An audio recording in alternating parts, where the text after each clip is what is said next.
What's up? Yo. How's it going? Chronicling optimizations. Oh god, yeah. Yeah, it's fun. Having a great time.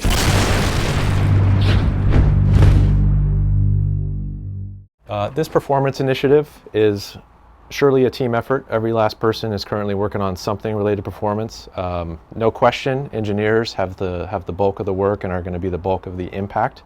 But designers, artists, animators, audio folks are also helping out.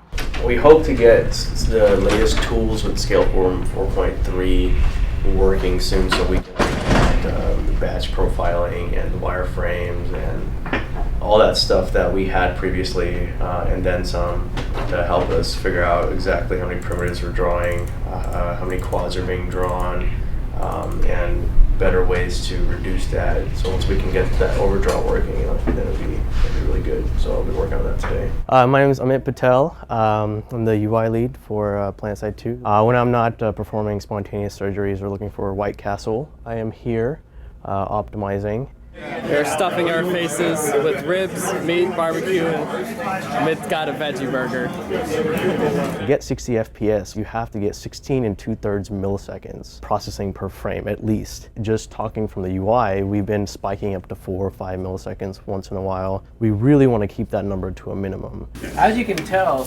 we're having a fantastic time here. Look at this. Check out this wonderful spike.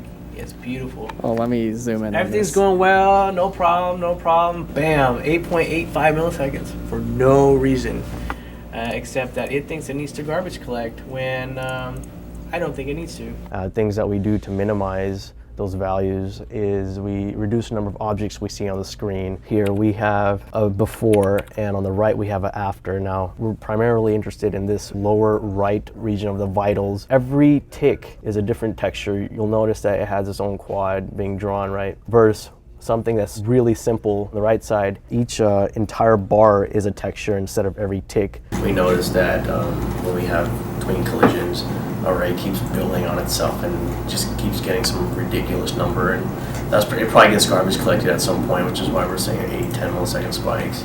Some of these numbers, like the HUD indicator and the minimap numbers, you'll see them spike periodically up to 1-2 milliseconds, even up to 3 milliseconds. Just that. That's not counting the render cost and advanced cost of Scaleform. I think what we're going to do, if Jamie approves, I want to use a process queue for minimap and HUD indicators and encapsulate one indicator in an object so we can push them in a queue and just pop them off and process them until our frame limit's reached, so it will never theoretically spike in those systems. We'll just distribute the processing out. So if we're behind a few frames with state management, it's really not a huge deal.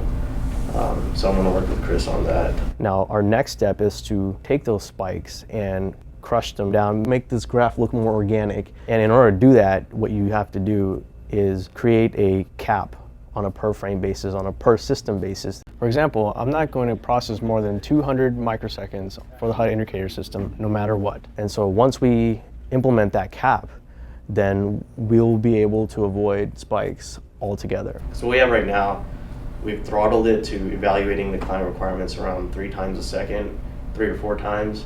And while that helps us a lot, like by a millisecond to 2, it will still spike once in a while. And so we want to just get rid of that completely. I'd say we're a good 1/3 of the way through what we really want to do. This first third has gone extremely well. We're really happy with some of the stuff we've got.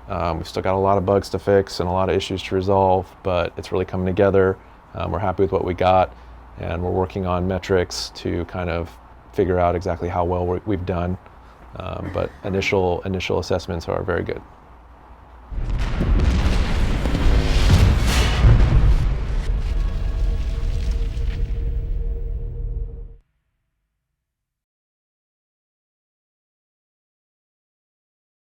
Sony.